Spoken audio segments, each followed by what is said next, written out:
I'm on Villiers Street in central London. Just up there is Charing Cross. Behind me there is Embankment Tube Station. But did you know Embankment was once called Charing Cross? Here's how. In 1870, the Metropolitan District Railway opened up the first station in the area, and it was called Charing Cross as it was the nearest underground station to the mainline station of the same name.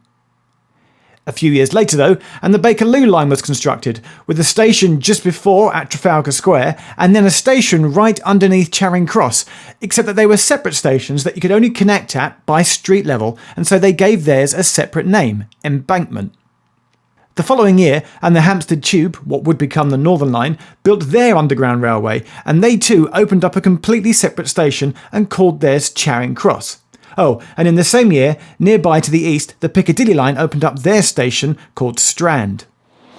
And this shop, currently boarded up at the top of Villiers Street, is actually an old entrance exit to the Northern Line, which was then known as the Hampstead Tube.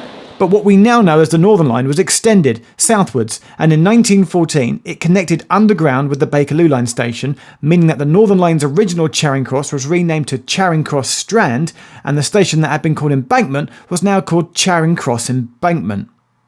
To add to the confusion, a year later, in 1915, the Charing Cross Strand station became just Strand, and the Bakerloo, Northern and District and Circle lines were now all finally linked up as one interchange station and was called Charing Cross. To avoid confusion, it was at this time that the nearby Piccadilly station was renamed to Aldwych. And it stayed like this for many years, and it might have been like that today still had it not been for the construction of the Jubilee line.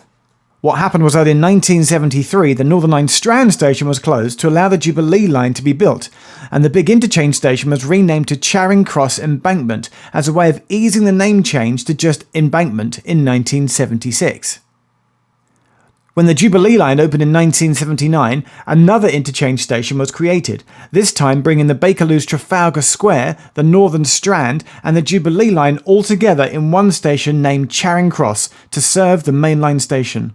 Although note that the Bakerloo line platforms today still say for Trafalgar Square on the roundels on the platform. And one last twist was that in 1999, when the Jubilee line was extended, its station at Charing Cross closed, having been open for just 20 years, as the line was extended south and then east in a different direction, leaving just the Bakerloo line and the Northern line serving Charing Cross station. And that is how the names of Charing Cross and Embankment have changed over the years. Just remember, here at Villiers Street, the two stations are really close together. It's a bit like Leicester Square and Covent Garden. Don't ever get the tube just one stop between the two of them when you can just walk.